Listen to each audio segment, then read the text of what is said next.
calidad, la pertinencia, la eficiencia en la creación de capacidades.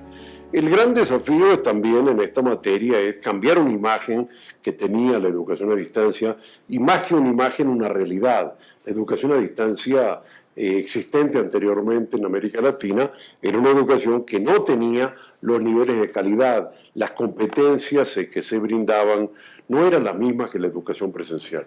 Tenemos una educación a distancia con fuertes debilidades. Por lo tanto, el escenario actual de expansión de la educación a distancia, uno de sus primeros elementos determinantes es cambiar la imagen que los mercados laborales tienen sobre la educación a distancia, que el mundo académico tiene sobre la educación a distancia y brindar oportunidades de formación, de competencias, tampoco solo de información. Hoy la educación a distancia no es solo tener información, sino tener herramientas, competencias y capacidades que permitan a los profesionales dotarse de las respuestas necesarias para atender a los mundos del trabajo y los mundos de la vida.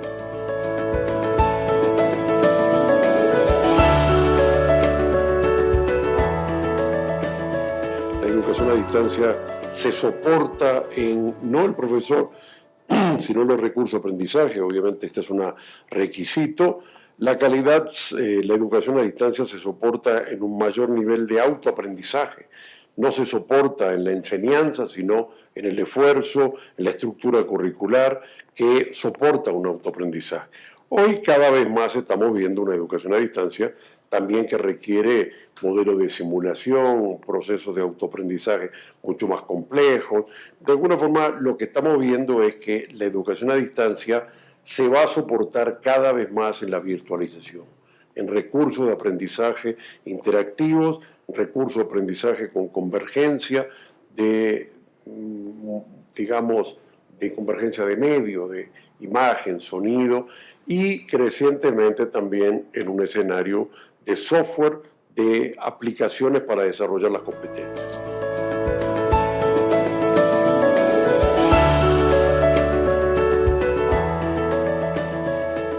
Estamos viendo ya algunos países, por ejemplo aquí mismo en México, el Ceneval, en Brasil es mucho más notorio, que van midiendo todas las evaluaciones de los aprendizajes, de los resultados de los estudiantes, tanto sea presencial como a distancia.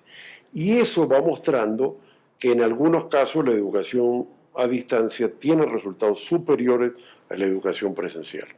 Esto tiene que ver con muchos componentes complejos todavía. El tipo de estudiantes son distintos, son más maduros y adultos las personas de educación a distancia, aunque está cambiando. Tiene que ver también con que muchas veces hay gente que ya ha estudiado algo, aquellos que se brindan al estudio de educación a distancia. Pero podríamos decir conceptualmente que cada vez más avanzamos a medir resultados del aprendizaje que muestran mejores resultados de aprendizaje en la educación a distancia que en la educación presencial. Sí, solo sí, es una buena educación a distancia. Educación a distancia de porquería es peor que una educación presencial de porquería, pero educación a distancia de calidad parece mostrar mejores resultados que una educación presencial de calidad. El único indicador real para medir la educación a distancia o la educación presencial no son indicadores de los insumos o de los procesos, sino del aprendizaje. Hoy estamos avanzando en un mundo en el cual la calidad finalmente es el aprendizaje de la gente en exámenes finales, en mediciones del aprendizaje. Por más que nosotros tengamos indicadores de que el profesor sea bueno, el currículum, la iluminación, la infraestructura, las prácticas profesionales, finalmente la medición real de un proceso de enseñanza es cuando la persona tiene las capacidades, tiene las competencias y eso se mide en la evaluación de ellas. No siempre los insumos, tener un buen profesor determina tener una buena capacidad por parte de los aprendices. O sea que yo creo que cada vez más la educación a distancia va moviendo de indicadores de insumos y de procesos a indicadores de resultados. Y en América Latina, en la medida que no tenemos los exámenes de los colegios profesionales, se nos resulta muy fácil creer que vamos a medir con insumos, con mediciones de insumos, lo que al final correspondería medir son los resultados.